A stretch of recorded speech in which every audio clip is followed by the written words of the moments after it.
দেখবেন কোন মন্ত্রী যিনি গোটা দেশের জন্য দায়িত্বশীল হন, একজন সচিব কোন একটা মন্ত্রণালয়ের দায়িত্বে আছেন, তিনি ওই মন্ত্রণালয়ের সচিব হিসাবে গোটা দেশের মানুষের জন্য তিনি কাজ করবেন এবং এখানে কোনো ভেদাভেদ তার করার কথা না।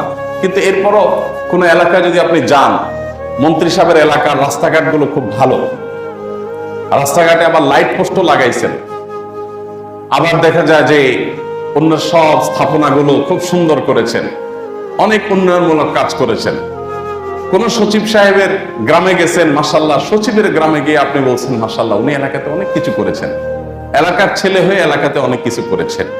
এই জিনিসটাকে আমরা সবাই অ্যাপ্রিসিয়েট করি। এটা কি অ্যাপ্রিসিয়েট যোগ্য নাকি ভৎসনার যোগ্য? এটা কি অ্যাপ্রিসিয়েট করার মতো না ভৎসনা করার মতো? আপনারা ধরে ফেলছেন কাহিনীটা, ভৎসনা করার মতো। কেন ভৎসনা করার মতো?